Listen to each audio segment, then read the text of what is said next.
Hello. This is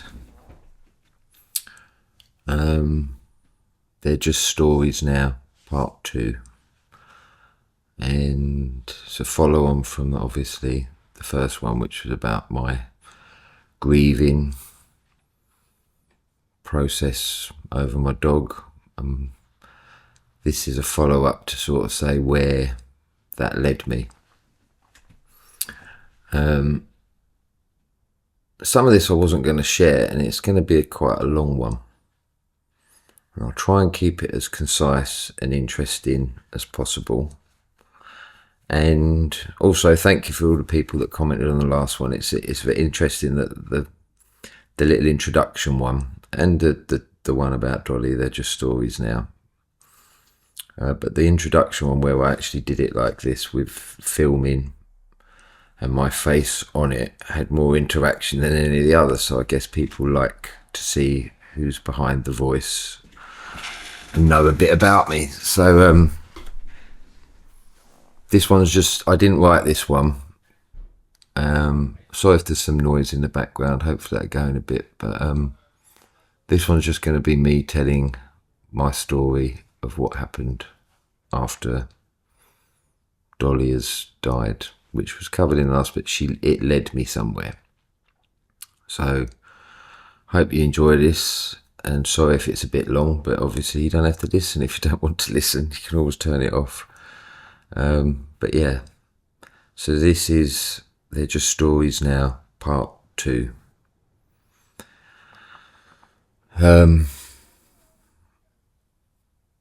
After Dolly died, because she was old, I had to spend a lot of time looking after her, so I didn't get a chance to travel as much, visit people, do much, which I sort of enjoyed, having to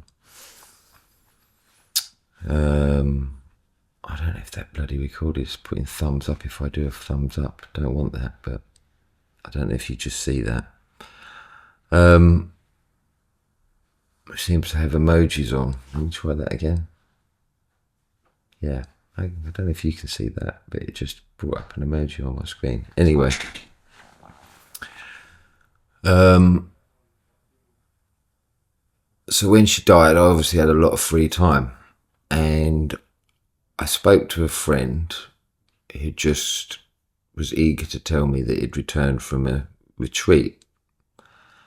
And if I'm honest, he's been on quite a few retreats, and I sort of rolled my eyes a bit to sort of go, okay, another one. Did it help? Did it actually help? Did you integrate whatever you learned on that retreat back into your life? But as he started to tell me, I could tell he experienced presence, true presence, for a moment while on this workshop. And he didn't tell me too much. He told me a little bit of what the workshop and the retreat involved, but he didn't go into full detail. He was really telling me about the experience that he'd felt. And he went out into the woods after one of these sessions at this retreat, and he said he was just there, and everything became alive, and the trees looked different, and the air felt different, and the sky looked different, and it was just alive. He was there. There was no thought. He was there, and he experienced this world how you can when there is no thought. So he told me that, and really I was intrigued as to how they got in there in this 5-day workshop. So he told me the name of the place, and it was called Spirit Horse, and it's in Wales, and it's in a valley, and the course was called Enlightenment Intensive. Now I looked it up. He didn't know this, the friend, and I was sort of intrigued, but I didn't like that name because I don't know. I was like, enlightenment, yeah, okay, you can teach that in a 3-day course, but it goes on for 5, but the intensive bit was for 3 days.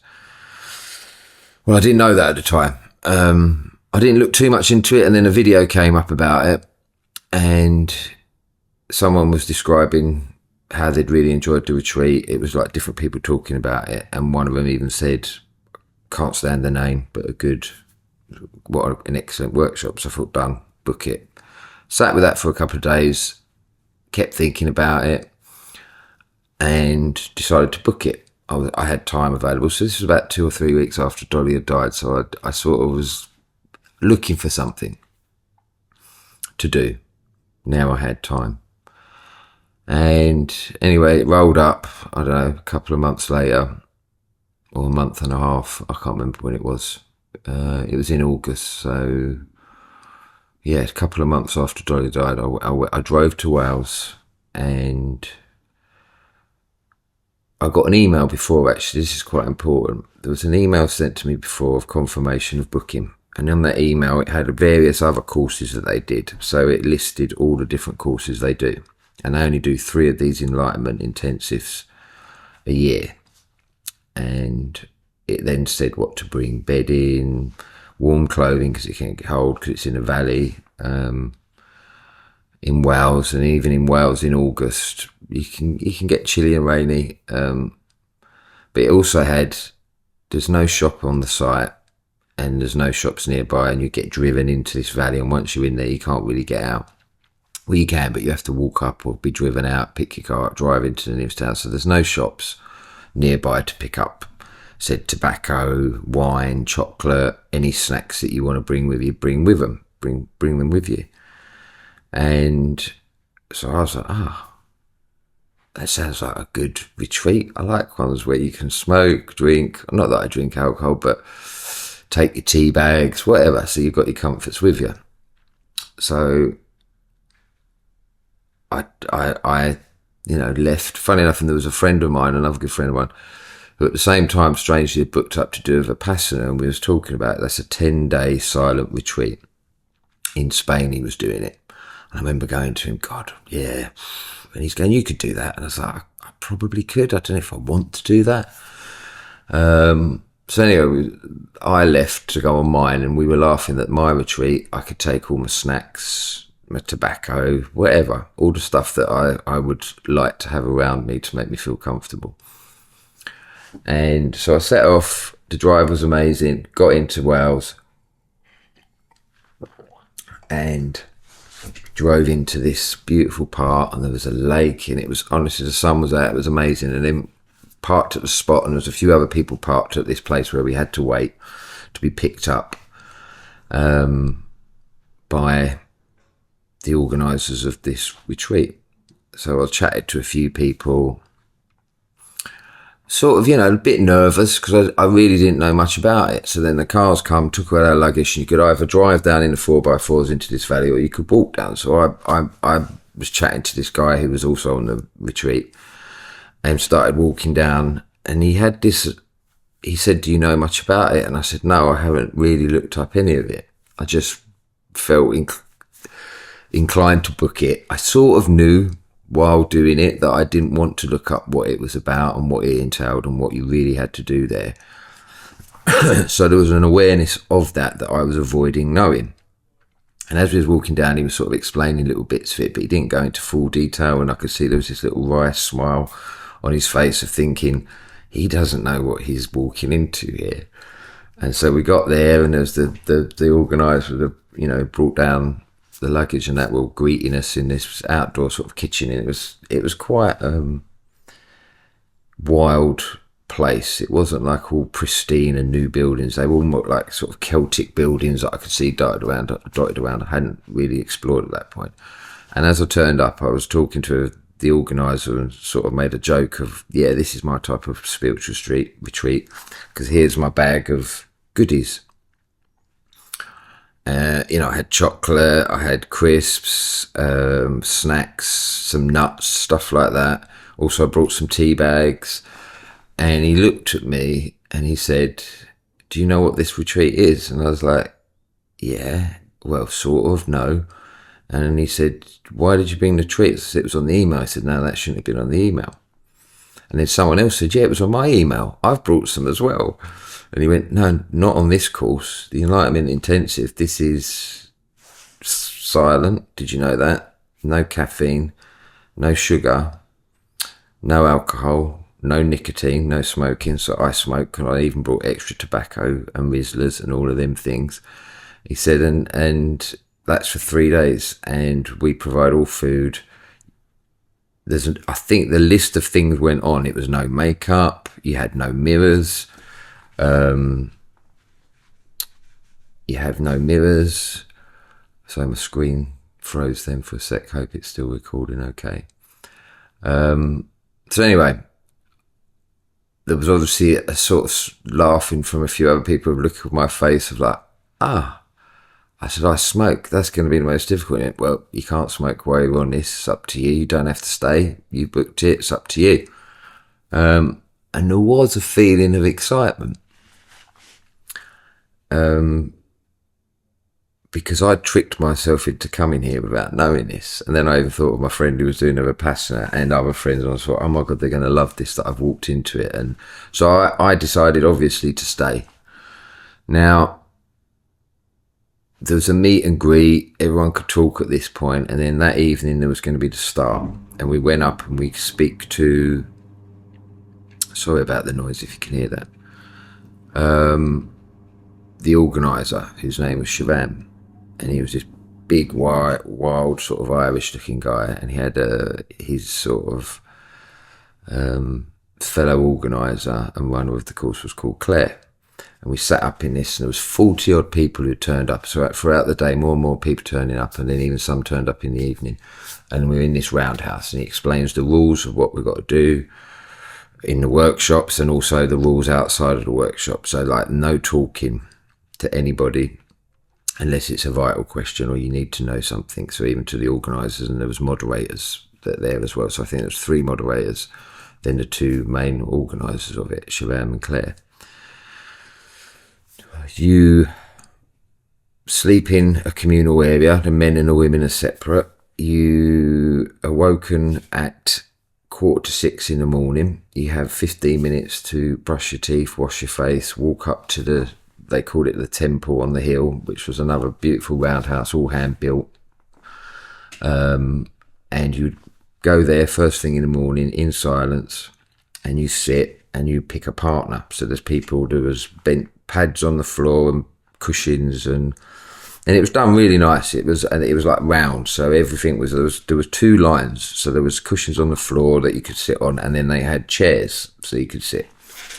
And when you get in there, you find someone to sit opposite, and you do these things called dyads. Now, within this first part of the 3 days, you can choose 3 questions, but the beginners are asked to choose the question, tell me who you are. So you sit opposite someone, and it's a very simple process. You tell them that your question is who. It could be what, or tell me what life is. There's 2 others, but I chose tell me who you are because I was the first time I'd done it. And you then stare into their eyes. They're just to witness you. They're not allowed to interact. They're not allowed to make any facial expressions that looks like shock or disgust or anything. They're just there to hear what you say, witness it. And you have 5 minutes to answer that question. They have 5 minutes to answer their question. 5 minutes back to you, 5 minutes back to their, 5 minutes back to you. So you get 20 minutes, 4 times 5 minutes each time. And all it is they sit, look you in the eye, and they say, tell me who you are. And the technique, which I thought was ridiculous at the time, couldn't get my head around it, was you feel into whatever appears to be you in that moment. You feel it, you let it go, and then express what you felt. And that sounds sort of simple. He explained it several different ways, but that was the one that seemed to, I sort of went, okay, I can get that. Now, I don't know if anyone's ever done this, but staring into someone's eyes intently and just holding space for them for 5 minutes. If you've never done it before, this is a stranger that's sitting in front of you, and you have to just stare into their eyes and listen, or they're staring into your eyes as you've now got to tell them something about what you're feeling. I don't really remember much of the first sessions. Most of it I was now looking for cues of what someone who maybe have done it before and I didn't know, I hadn't spoke to a lot of the people there because you only get a short meet and greet. And so the first person I sat with was the guy that had walked down the hill with me, explaining to me a little bit about what this retreat was. He'd done it before. So yeah, I sort of sat in front of him because I thought, oh, familiar face, I know him. And I was listening to what he was describing when it was his turn to say, tell me who you are. And it was a bit clunky, and I was like, I'm not sure about this. I sort of, there was a bit of ego, a lot of ego coming in. I was like, I don't think I need to do this. I know that I am this. I know this. I can sit and be present. I can do all this. So I was like, straight away when he asks me, I was like, boom, it was sort of blank. And also when I did start to try and explain, I realised I didn't want to look him in the eyes. I felt sort of vulnerable. So I was trying to express, and I was using techniques, and they said, don't use any other techniques, just sit there and see what you feel. So I was really just trying to be present, feel into my body and see what comes up. And he kept, he'd help every couple of hours. So anyway, this goes on all day. You have then a little break for breakfast, and they don't even want you to carry water. So there's drinks. You don't bring them into the room. You're all in silence. There's a little cup outside with your name on it, and there's water jugs and fresh spring water all over that you can get from taps and fill the jugs and drink your water. So they don't even want you to carry water. And then you go down. There's a cup of tea. So we have one session in the morning, which is 45 minutes. You go down in silence. You have your little herbal tea that's just sitting on the side. You don't even have to fill that up. You don't get a choice of which one it is. And it was beautifully made, fresh herbal tea. It could be peppermint. There was all different ones they did. And you sit there and you're meant to just contemplate while you're having this drink. Who is drinking this drink? Who is tasting this? Who is experiencing this? So you're sitting there, and honestly, you're tired. You don't know really what's going on. I didn't have my caffeine. I didn't have my nicotine. And I'm sitting there, and so this thing tastes even better. Then you go back, you do another, I think it's another session, 45-minute session with a different partner. And then there's breakfast, which was like a porridge again. You're just enjoying everything because you've got nothing and this is it. And I went back and I was tired. I didn't sleep well the night before because I was cold. I didn't have enough bedding. So I did ask them if I could have extra bedding for the next night. And they said, we'll sort that out later. So then I'm there doing the sessions. I'm not feeling anything, and I'm annoyed, I'm angry, I'm resistant. I think this course is shit. Then you go and have lunch, which was amazing. Then you go back and you do more sessions. Then there's an afternoon walk, and then you go back and do more sessions. And then there's a little evening treat thing. You go back. There's another walk early evening, and you go back and do more sessions. So basically, I think throughout the day, you're probably asked 40 to 50 times, I haven't worked it out, tell me who you are. And he does, on the first day, before each session, just give a little reminder of what the technique is and how to do it. And honestly, I thought it was rubbish. I was like, what have I done? This is useless. I'm not learning anything here. There's nothing I need to learn here. This isn't going to teach me anything. Just totally resistant to it. I was trying to participate, but in the end, towards the end of the day, I was so tired when they would ask me, tell me who you are. I would just spend my 5 minutes, in total 10, because it switched back and forth, 20 minutes, sorry, of almost trying to be, I'd just go silent and just go, I'm not feeling anything, and I'd just try and be present. I was like, I would have wished to have been on the Vipassana at that point, to be honest, because I didn't want to try to bring anything up. I just would rather have sat there in silence and meditated through the whole day. I don't know if I would have, but that was how I felt at that time. And I was so tired. It went on till, I think, 11:30 at night. So I think it's like 16-hour days of just being asked this question interspersed with walks. And I remember I was in the valley and we went for the evening walk, and I could see the sun at the top of the valley because it is now blocked from the valley and was just hitting the other side of the valley. And I was like, I want to be up there.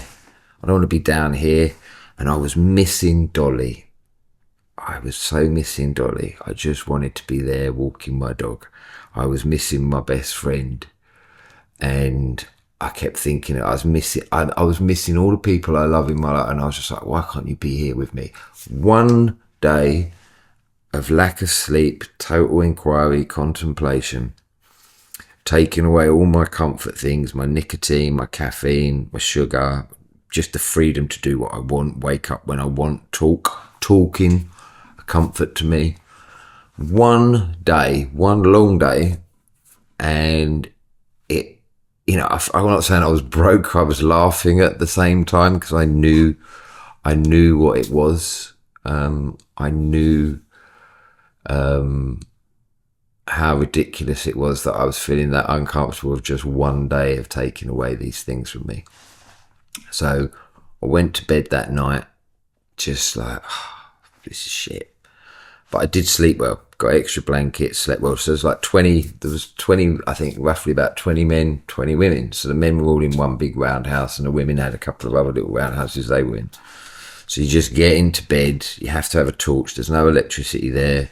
Also, there's no hot water. The only way you can wash is in streams and rivers, and there was waterfalls. I mean, it was beautiful. So the next day, I slept well that night. I woke up, it was sunny. I was sort of like, right, going to give it another go. Went in there, first thing you do, you wake up, wash your face in the cold water out of a tap, brush your teeth, walk up the hill, and at 6 a.m, I'm staring opposite this woman, and a beautiful woman, and I'm staring into her eyes, and I've got used to now looking into the eyes. One day, at least I've learned that. So I started to appreciate what I was doing and going, well, actually, this is a win. I'm now really comfortable looking into people's eyes, which I could always do, but to do it that intently with a stranger it can be an unsettling thing for some people. So I'm staring into this woman's eyes at 6 o'clock in the morning, and it was making me laugh. Because I was like, this isn't actually a bad thing to do. I'm enjoying this now. So then I started to get into it. And when I was asked, tell me who you are, I was really trying to put this technique into practice. And I wasn't getting much, but I was starting to feel something. It wasn't just presence. And they said, we're not here to learn to feel still or calm or, to be in presence and all these wonderful things. We're not here to do emotional processing, but that will happen. This is a byproduct. You will feel things, things will come out. You might be angry, sad, whatever. We're not here to concentrate on the phenomena of and the hallucinations that you may experience, which I'll go into. You do, because when you're staring into someone's eyes for that long, especially as you got into day 2 in the afternoon, you start to see their faces change. So he said, what we're here to do is none of that, get past all of that, just do the technique, as ridiculous as it sounds, and if you're not doing it, just keep doing it, and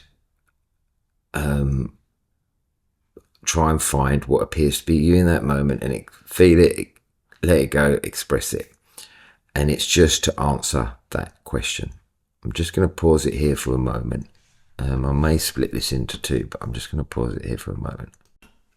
So I'm back. It won't be a pause for you, but I just had to have a pause. So yeah, you're just there to answer that question. And different people were doing different things, and you're sitting very close to the people. There's 40 odd people in this room, and you can hear all their answers. You can hear what they're saying. There's people now in day 2. I think, let's just say day 1 was sort of resistance for most, and there was a few people there that had done this course before. But it was all new to me. So you could hear some people were crying, laughing. I was listening to other people's, what they were saying when they were asked, tell me who you are. And you're just trying to gauge, what am I meant to be doing? You're really lost in what you're sort of doing. But I did start to enjoy what I was learning. And I think about the next 3rd session I did, so they're like 40-minute sessions, and we'd had our little breaks, drink of water, tea, then I think breakfast. And then I think, after breakfast, I was sitting opposite this, I think it was a woman. And she said, tell me who you are.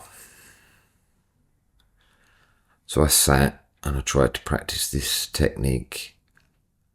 And I said, I'm sad. I lost my dog, Dolly, about 2 months ago, or just over whatever it was. And as soon as I said them words, I broke down and cried. It was a big cry in front of this person. I'm just like now snot and tears. And I let it out. And I didn't really say much. I was just crying uncontrollably. This feeling of grief was just coming out. And then the beep goes. I should have said there's these little beeps to break up your 5 minutes. And it's a bit like, I don't know if you've watched the Squid Game. Day one, I hated these beeps. It'd go beep,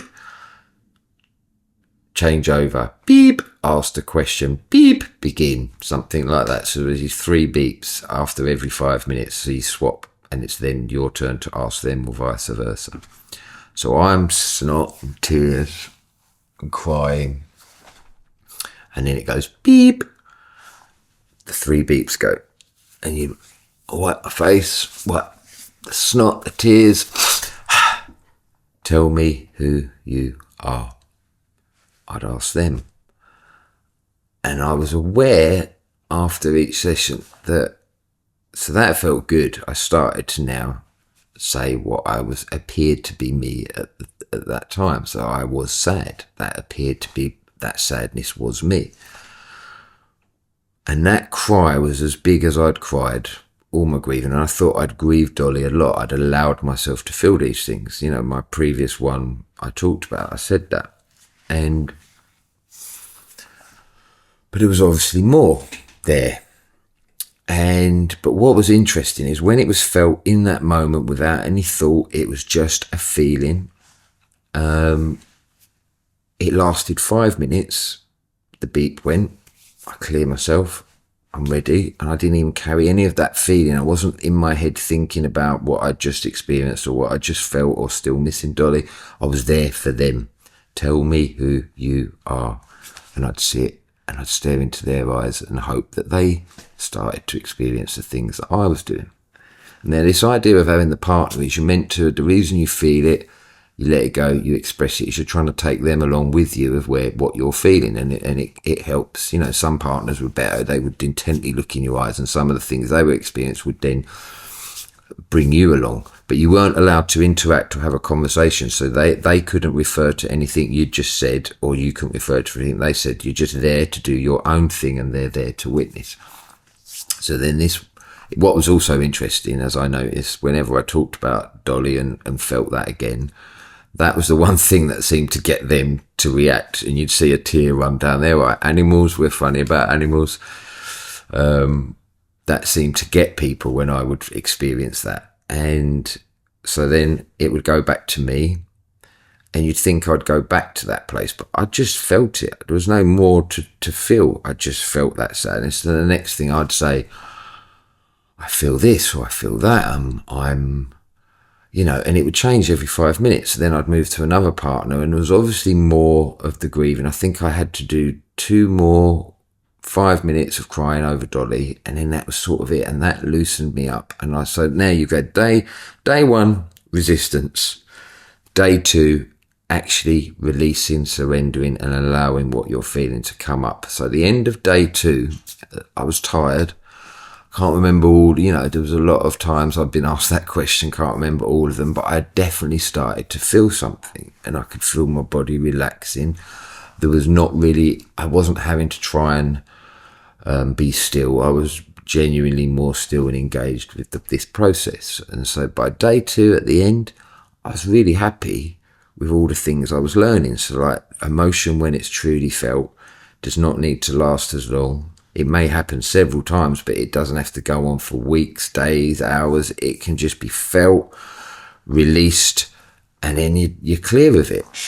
So, and then the ability to sit and truly listen and look into someone's eyes and not want to, no need to interact now. I'm happy to sit in silence and witness.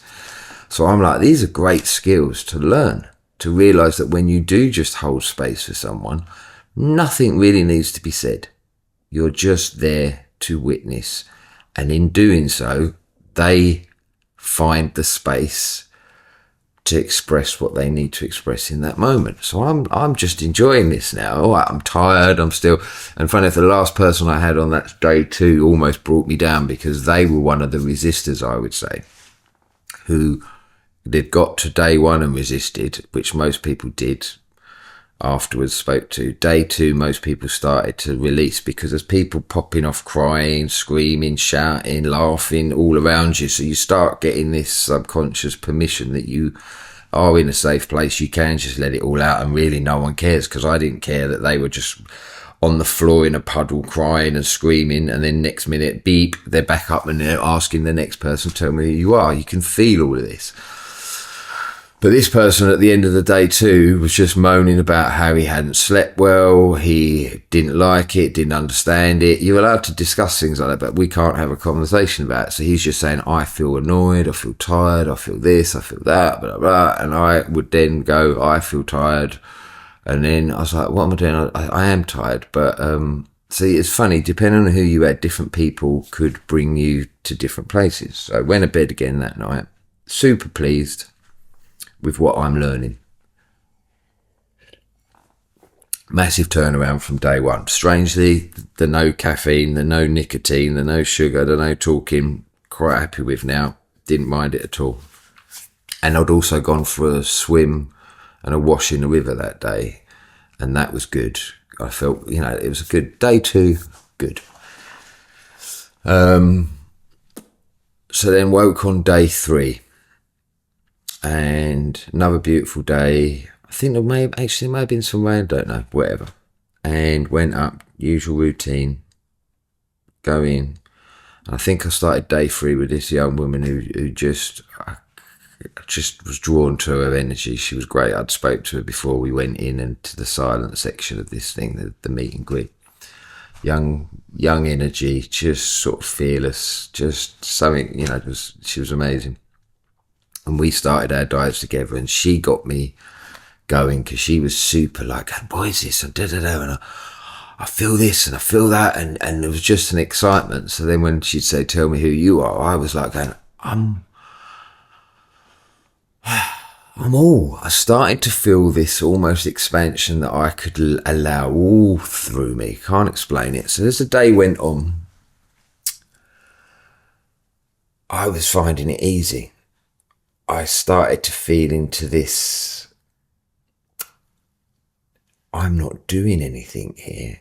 I don't have to do anything. There is actually no trying. There is no doing. It's happening to me. And I just sort of had this energy of when next person I'd sit with, regardless of where they were, even if they were resisting, I was just there looking at their character, explain certain things, or if and you love everybody as well when you're looking into these people's eyes. They may annoy you outside in the rest of the world, but here, even their character that's telling you, and some people sort of, I felt like there was an element of performance and these things, but you're looking into their eyes and you love them, because they're not what they're portraying. There's this thing behind their eyes.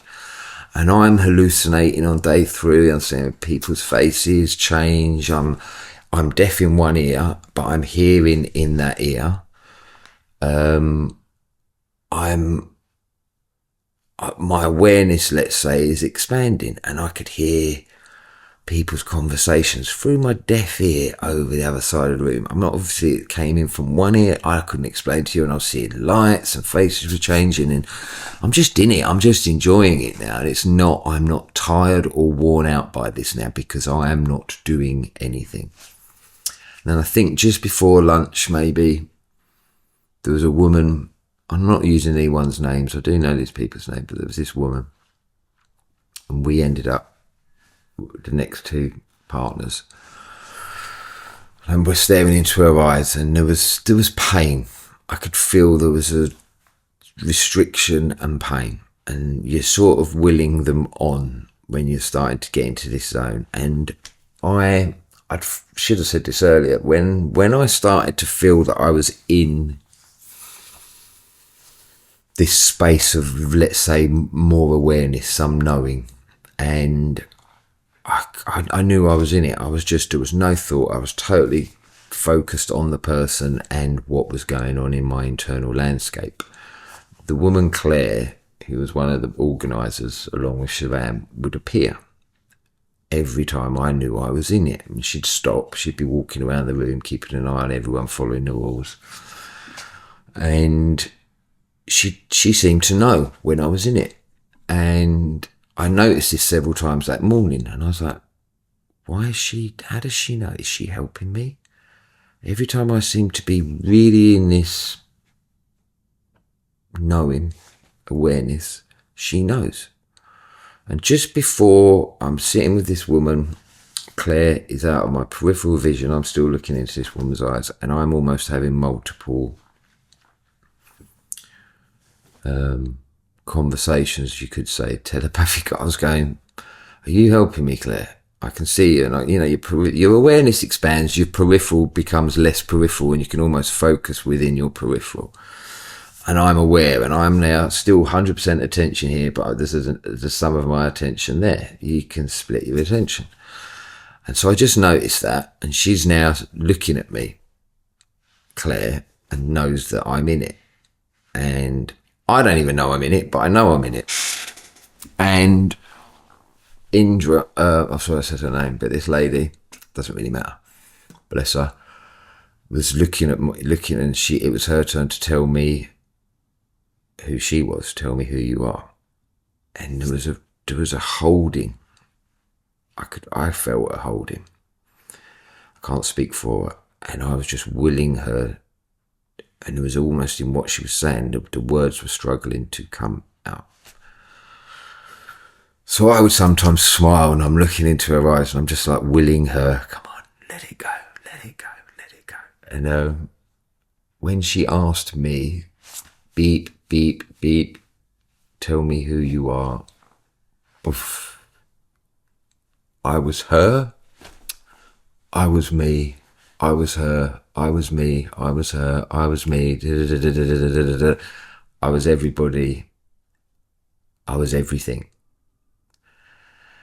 And I cried, and I laughed, and I cried, and I laughed, and I tried to explain to her what I was experiencing, and she was smiling, and she could feel it, and then it sort of back in the room, back in my body. Beep. My turn to ask her, and I don't really remember what happened. It might have been the last one. Now, they did say, if you're excited to experience it, come up and see Claire or me. Siobhan said this. So I went straight over. So I was sitting on a chair, I think. No, maybe I was on the floor on this one, actually. And I went over on the mats, get over all the cushions, and everyone's left, and it's still in silent mode now. And I go over to Siobhan, and he's like, what's going on? And I was like, he said, did Claire tell you to come over? And I was like, no, I just came over. Claire was going to come and get you. Well, what did Claire want me for? I don't know. We wanted to know what was going on. So then Claire appears, and they were all just sitting on the floor on these mats. And Claire said, did Siobhan tell you to come over? I was like, no. He said, I was going to come and get you. Why was you going to come and get me? Because you're into something, aren't you? Yeah, I'm into that. What's going on? Tell us what's going on. Now, I couldn't really explain at the time what I was experiencing, but they were aware of it. And there's an interesting thing going on here. I've told this story to some of my good friends, and in telling it, I think you lose some of the energy. Like the first time I told this to my friend, I was crying throughout this whole conversation in the telling, because it was so overwhelming. And this little conversation that was had on the floor, on the mats, was very special. And I sort of noticed it more after I told the story, because I then was saying to Claire, well, why was you there? And she went, well, I could see that you were in it. In what? I don't know, but I can see. Tell us what's going on. There was this childlike discussion that we all knew what we were talking about. But if you overheard this conversation, you'd have no idea. I was just explaining, I was her. I was her. She was me. I was everyone. Are you still in it? Yeah, I'm still in it. I can see you're still in it. Well, what shall I do? Just keep going with it. And Siobhan was going, yeah, you're in it. Keep going. And then I said, I know, I'm a bit frightened, I'm a bit of a coward. And he's like, why did you say you're a coward? And I said, well, I think I am. No, you're not.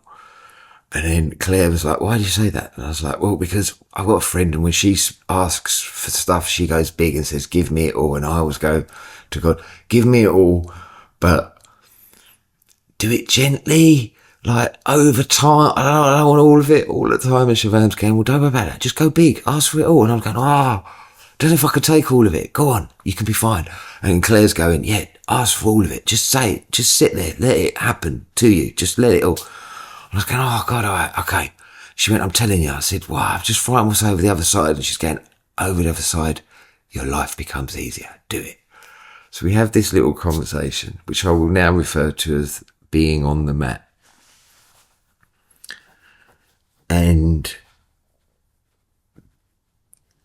we all have our on the mat souls. And then we have our personalities that interact in this world as the character, the player, the ego, the performer, the personality, whatever you want to call it. But underneath all of our egos, personalities, underneath all of these, playing on the mat, let's say, is this soul-to-soul conversation. So we can all have this conversation with everybody, but it's under here, and it's very exciting, and it's very childlike, and it's like this, I know why you've come here, I know what you're doing, it's great. So that was a wonderful moment. So anyway, went off, came back, did another session. Now, what was interesting when I asked her, she said she could just see I was in it. And I've since realised that you, I think it's a physical thing and also an energetic thing. They can see it, your body, you start to sit up. Your spine starts to, I could tell I was doing this a lot more, and I'd just sit upright, bolt upright. And it was an energy coming through me. And you can she could probably see that. And so the rest of the day, I asked for more when I was in this. I was just not verbally, but I'd be like, okay, give it to me. And I started to feel more.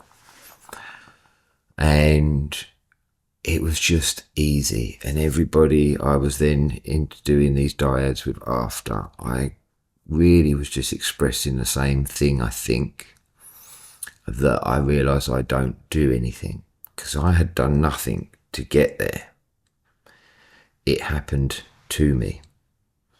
Yes, did I focus on trying to do the technique? Did I try? I guess I did, but there's this weird thing that you're trying, which I talked about in my introduction video. But when it happens, it happens. And it happened to me, and it feels like a gift, and you feel like you realise you never did anything to do. There's nothing to do to get there. When you're there, but you had to do something to get there. It's paradoxical, I know. So the rest of day 3, I was just in it. It was easy. I couldn't believe how easy it was. Went on day 1, then 5 minutes could feel like 20 minutes when you're asked, tell me who you are, and you've got nothing there. Nothing, just resistance. Now the 5 minutes were like, over. My turn, their turn, my turn, their turn, my turn, their turn, boom, gone. And you're like, whoa, that was quick. Just no time. The hallucinations are there, the intensity of everything, the awareness of everything that's going on, just great. And I could feel it on my head. It was there. So I'm now finished day 3. Up until 11 o'clock at night, or I think we might have finished at 10 that night. Then there was like a closing sort of thing of the 3-day intensive. And then after this last sort of meeting, we were allowed to go down, and they had food laid out, and there was treats and beautiful chocolates, and you could have a normal cup of tea if you wanted, you could smoke, you could have a drink, people could start talking, and it was just interesting to go from 3 days of sort of pretty much silence to now everyone's talking, and a lot of people didn't want it because you're now used to not really talking outside of the workshops. And then I had a cigarette. There was a whole thing going on with the smokers there of like who was going to break first. And I was like, I'm not visit. I just didn't want one yet. And then eventually I had one. And to be honest, it wasn't. I thought it was going to be like, wasn't. And then went to bed with lots of conversations. Didn't share too much of what I'd experienced because other people were sharing theirs. Some people didn't, some did. Everyone was getting different things, but I didn't get too much off everyone that first night because everyone was sort of tired. We went to bed. Now on day 4 was like this integration day. You could do more of these diets, and you'd think after doing 3 days of these intensive diets, you might not want to do it anymore. But because where the state I was in, I want to do them. So day 4, we could change questions. Now, I know this is a long video, but if you're still here, it's an interesting story. And the reason it is part 2 is because Dolly played a big part. I would not have gone there without Dolly, and I would, without surrendering to my dogs, the grief I felt for my dog, I wouldn't have had the break from him. Interesting, there wasn't much else that came up. That was the one thing I was feeling in that moment. Other people felt other things. There was a few other moments I would talk about aloneness, feeling alone in this world, that was emotions to be brought out. So there was other little things, but there was nothing as big as when I talked about my dog. Now I went in, and you could change the questions on this last 2 days now, so we can talk in between. So it felt like the pressure was off, or the intensity was off. And I'd now smoked. I still hadn't had any caffeine, never had any alcohol, but I had smoked a cigarette. And a part of me was a bit disappointed on day 4 when I woke. I was like, I've probably killed it. I've probably shut myself back down by doing that. But I interestingly hadn't. So I don't know if that means smoking's all right. I don't know.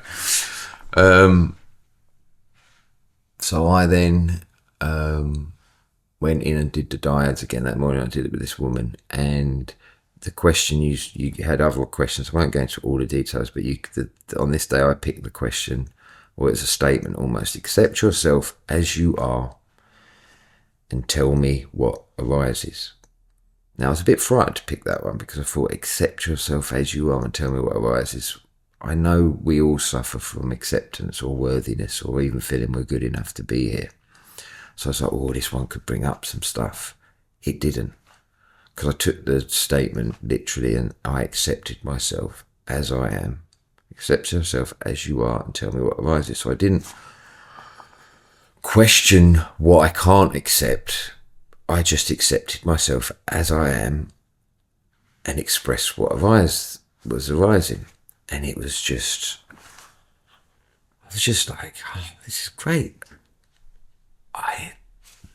This is amazing. And so I was quite enjoying it. And the woman I was doing it with, there was resistance to this statement and question. And I could see her character not wanting to feel that acceptance. So she was just, well, maybe if I don't want to accept myself, like maybe I'm okay with being who I am. And there's this character, and like, I don't care what I look like, and I do accept myself, but maybe not in a way. And I could see the character playing this, and I'm just holding, and I'm really not saying much in mine because I'm just like, I've accepted myself. So I'm like in this lovely place, and she's fighting to stay where she is when she could join me in this place that I'm in of acceptance. And I'm just smiling and listening, and she's doing it, and then back to me, and then back to her, and back to me, and back to me. And on her last go, so this is a 4th time of being asked that question, or put that statement to her: tell me, accept yourself as you are, and tell me what arises. And she's still in character, and I'm just looking into her eyes, and I'm no longer seeing a character. I'm sort of, at points of this, I'm almost out of my body. I'm just viewing through my eyes, and I'm bigger than I was in this fall, and I'm just looking into her eyes and just like smiling and like, come on, you can drop this, And she was just about to break through, let's say. Just about, I knew she knew what she was doing. She was playing this character, and I knew she knew she was doing it. And it was just a case of me not saying anything, me just being there, me just witnessing, me just sort of encouraging with a feeling. And just as she was about to break, let's say, character, drop the character, beep, beep, end. And she was like, fuck it, because we can now talk, pardon my French, but this is what she said. Fuck, I was so fucking close. Fuck it. So I'm not laughing. You'd think it's not the thing to be laughing, but she's laughing, and it's like, fuck the beeps. I was like, I know, you were that close. So anyway, we were sort of frustrated that she didn't get there. We went off, had lunch, whatever, to come back, and we had another session, and she went off with someone else. And I had, in the next session, had someone else. And we didn't realise we could have, after this, because the rules were a bit lax, we could have gone back to each other and done it together to finish off what we had almost started. But she went off, she did it, I did it. I had another wonderful one. I was just there. It was just easy. Just less and less of me being there, even though we were talking and it was a different atmosphere. It was just fun. I was just enjoying the whole thing because it was easy, because I wasn't doing anything. And I bumped into this lady who'd nearly got there after. And oh my God. She came up to me. She didn't have to tell me that she'd broke through, let's say, that resistance and holding on to the character, because I'm not going to go to that, but like lots of us, there's an unworthiness we feel, and we don't always like the things about ourselves, if it's the way we act, the way we look, the way we talk, the way we sound, whatever. We've all got judgments on ourselves, and we'd had conversations, and I knew she had these feelings around certain parts of herself. And as she walked up to me, because you're feeling open, now I'm like blown open, and things I wouldn't usually say I could find easy to say. There was no fear in what I had to express or say. And I just looked at her, and I looked into her eyes, and she was beaming, and I said, you look beautiful. Oh my God, you did it, didn't you? You're glowing, you did it. And she's like, I did. We're now having a Mac conversation of just like, you did, yeah, I know, yeah. And her hair looked different, her eyes, her skin, everything.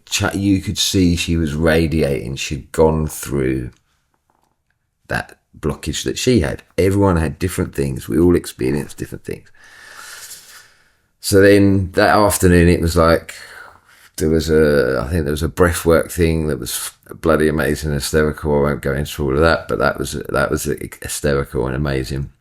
And then there was a sauna, you could go swimming, you could just go walking, sit down, chatting, do whatever. It was great. So that day there was a little disco they had up, there was music, and you could go dancing if you wanted to. So now it's like we're all in fun mode, so there wasn't any more workshops that afternoon. And then the next day, last day, they did one more. There was one more dyad if you wanted to do it that morning. So I was like, I wanted to do more of them. You know, from day one hating it, and on day 5, like, yeah, give me more. I want to sit and stare into someone's eyes and feel this thing again. And smoking. So I was like, you know, thinking. So I woke that morning, and I was wondering whether to share this on the video, because maybe this one for me, but I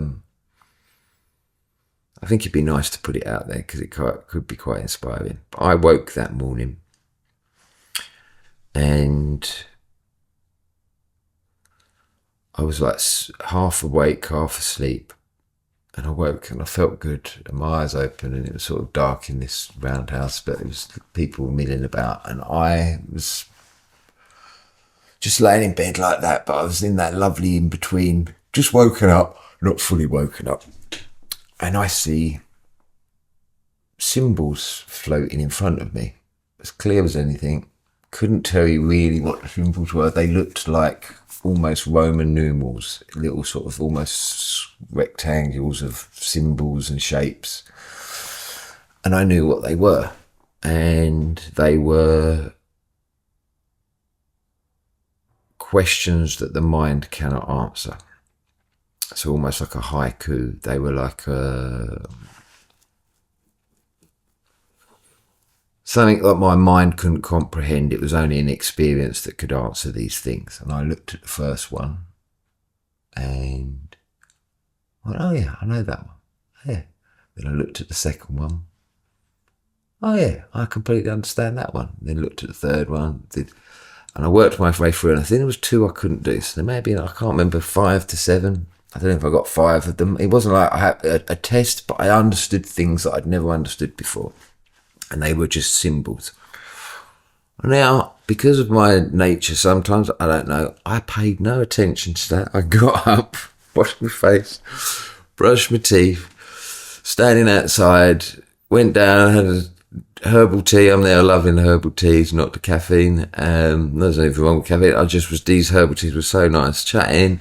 And then I went back up to get something before going to do that. And I had a conversation with this young guy who I would say was another one of the partial resistors that I was sort of like, I don't know how you managed to do 5 days of resisting, because that would have broke. I couldn't have done it. And he hadn't quite got what he thought he was going to get out of it. And I was talking to him, and as I was talking to him, my spine was like on fire. Like the energy that was flowing through me. And again, I didn't even really pay much attention to this, and it was coming over my head, and it almost reached to here. I could just feel it. I was like tingling all up, and it was coming up my spine. So I'm guessing this is what people would call Kundalini. And this workshop, they didn't really go into all these different things. We were just there to do that technique. He did say some wonderful things. We did some, but there was no real, there was no talk of Kundalini. There was no talk of any really spiritual type things or modalities or any particular type of way of doing it. It wasn't Buddhist. It wasn't Western or Eastern traditions. It was just, do this technique, you will experience this thing. So I'm having this conversation now. I can tell whatever I'm saying has some energy to it, because he's engaged, he's listening, and I go off and I do it. And then I go to the last dyad, and I was chatting to this lady, Jane, who I really connect with, older lady than me, and she just had great energy. Loads of people that had great energy. And I chatted to Jane.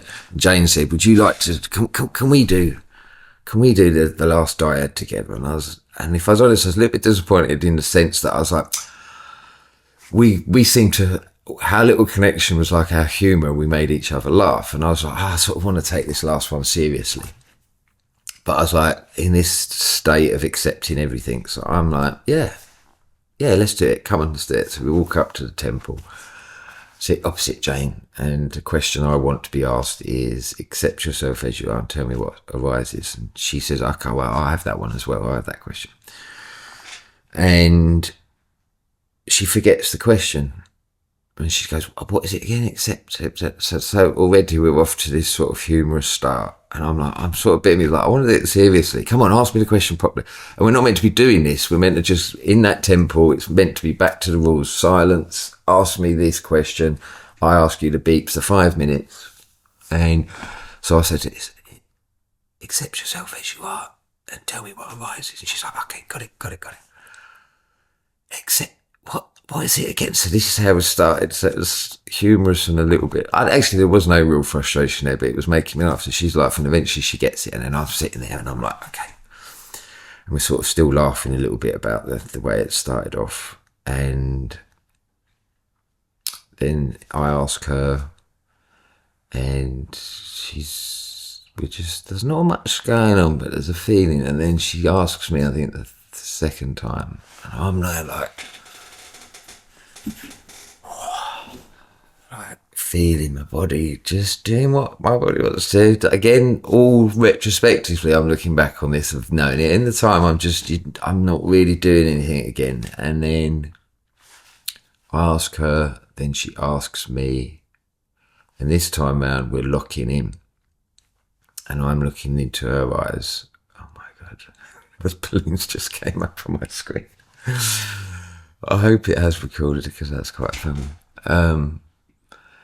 And I'm locked into her eyes, and there's now an energy exchange, and my body, my spine is straightening up, and I'm just like, then I ask her, and then on her turn back to asking me this question, accept yourself as you are and tell me what arises. I burst into tears and laughter all at the same time,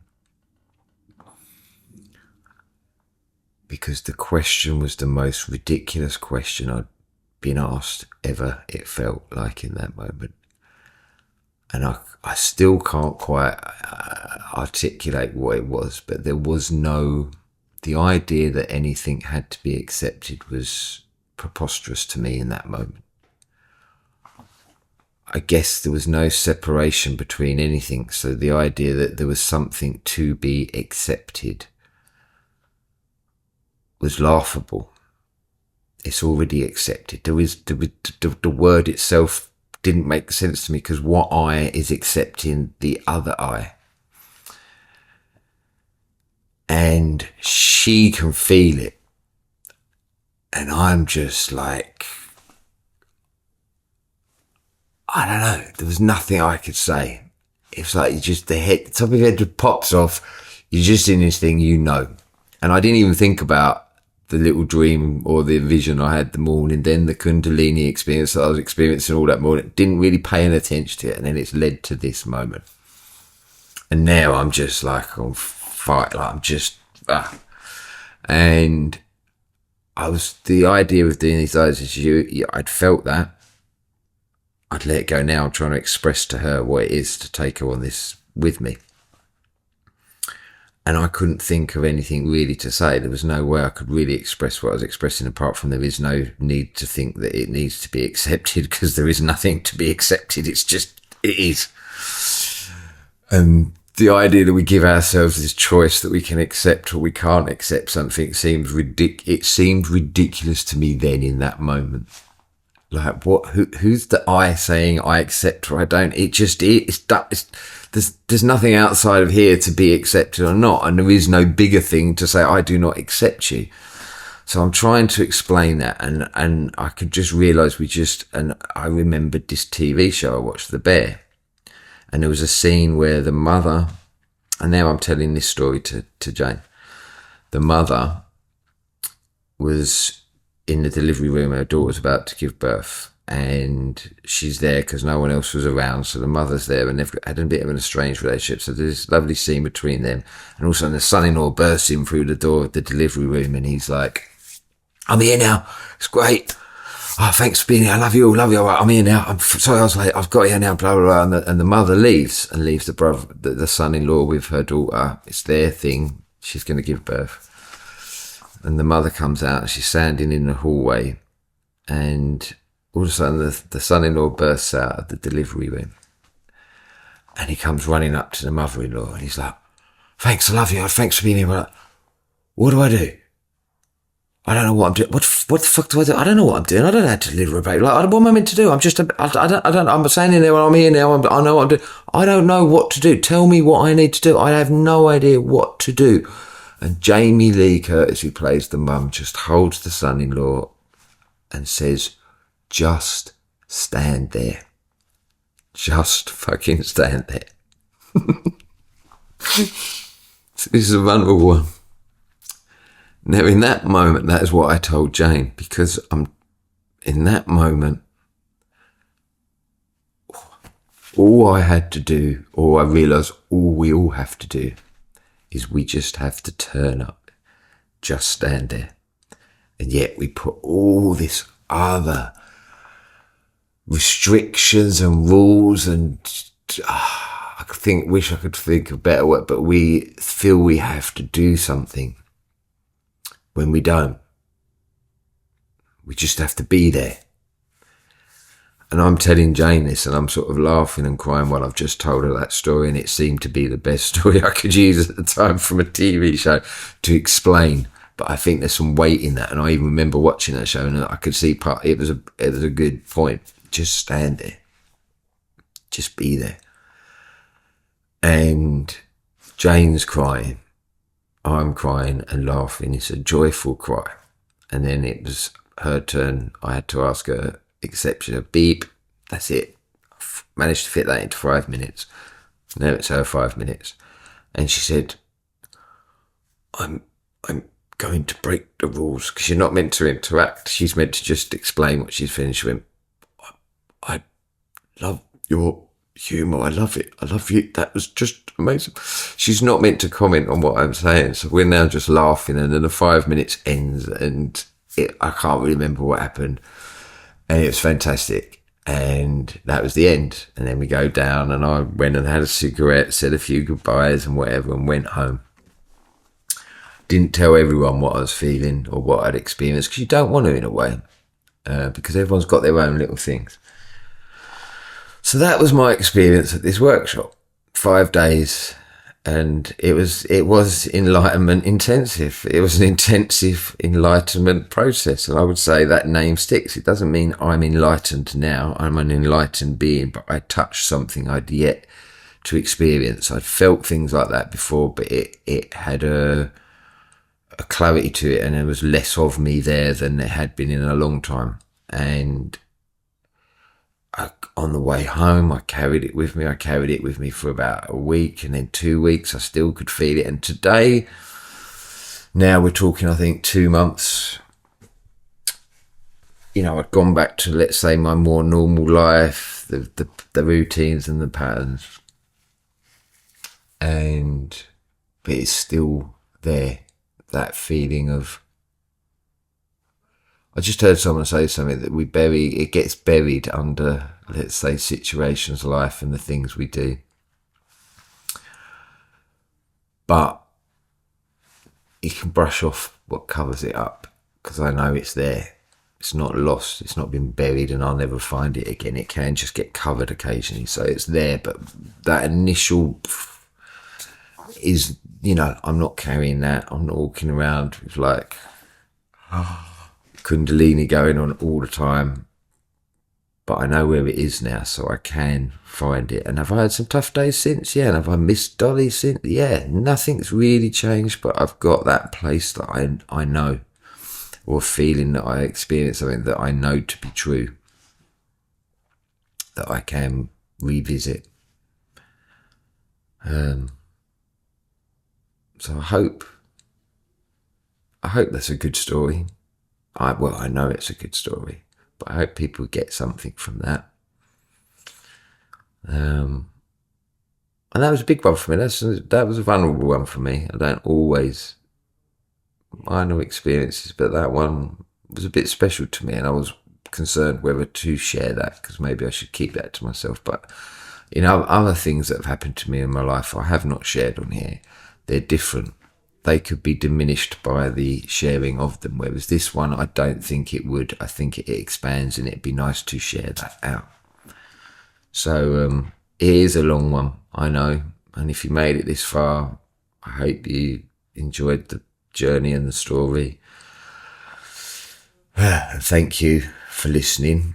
And if you want to check out any of my other stuff, find me, reach out to me. You can either go to my website, metaphysicalcowboy.com. You can contact me there.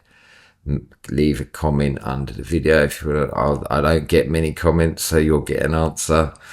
Or on Substack. So depending on where you're watching this, it's YouTube, Substack, or my website. And I don't really know how to end this, but just to know